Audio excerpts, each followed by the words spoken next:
Beautiful people. Today I want to talk to you about why you actually do not need to worry about karma.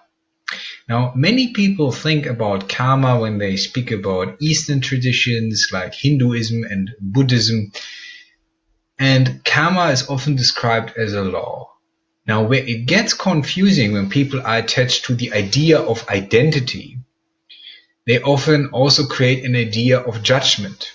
We see this in certain religions, for example, in the Abrahamic religions, that there is the idea created of an external God that judges us. Now, the psychological need for judgment comes from the experience of being raised by our parents, for example, or being raised in our societies. We experience being judged in these societies. Now, when we choose awareness, when we choose to become conscious, we're stepping into a bigger area of freedom, but freedom often also means equally responsibility. Yeah, with an increase in awareness comes also an increase in ability, and with an increase in ability, in a sense, we face responsibility. Many of us deep down are actually afraid of facing responsibility. So as such, we create the idea of judgment, an external force that judges us. Because this is how we try to escape the void or the abyss that actually shows us we are consciousness. The external God is not needed, but in truth, we are the complete accumulation of our experiences, and these accumulation of our experiences drives our impulses, drives the patterns, the habits that we have. Now, it's way more easier to say, well, there's an external source, and I let this external, let's say, God or entity or being that is not within myself judge what I am doing, instead of stepping into responsibility with what would be killing the Buddha. That means not seeking the liberation or the Buddha in an external experience anymore, but to say, well, I take responsibility for my actions, so as such I start doing karma yoga. But why do you actually don't have to worry about it? Well, the accumulation of your whole evolutionary process is right now, right here. If you sit in front of the computer or watch this video on a phone or whatever you do it right now. The whole accumulation of the evolution of your consciousness is right here, in this present moment, nowhere else to be found.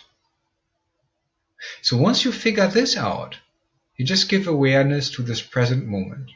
Instead of losing yourself in a story about karma, which often becomes an egoic story, because then we can create the idea of victimhood. We can say, well, we are being controlled by laws that we don't have influence over, which is not correct. The choices that you make, in a sense, create your life. They are a creative expression of who you are.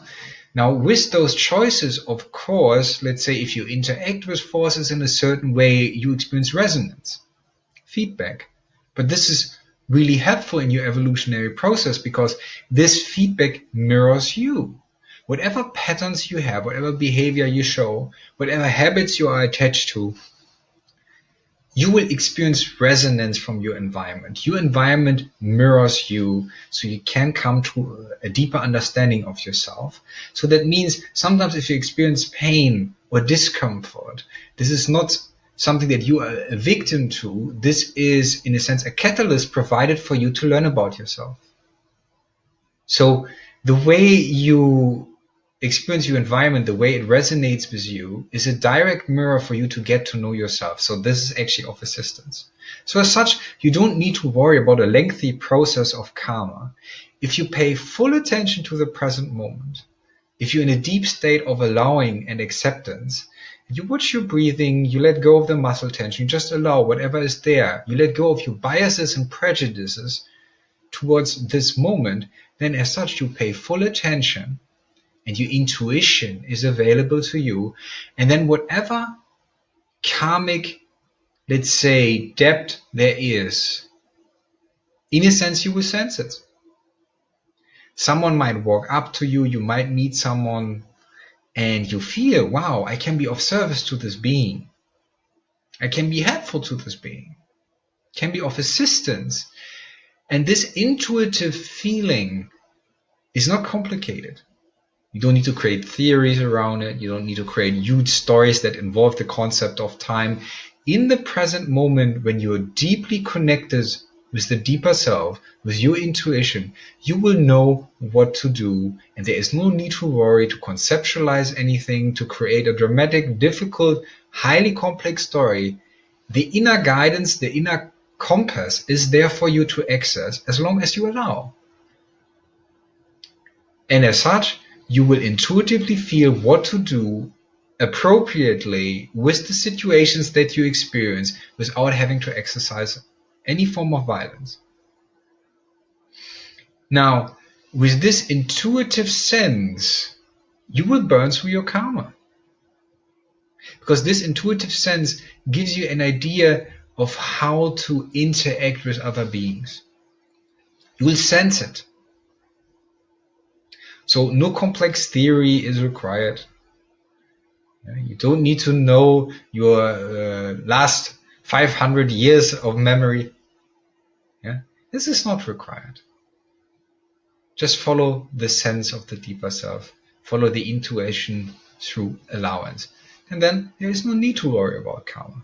There's just this present moment, because all the accumulation of who you are is right now. And only right now is where you work on your karma. Nowhere else, not in the future, not in the past, right here. So just give it your full attention. There's no need to worry about a single thing. Contemplate about that. Be well.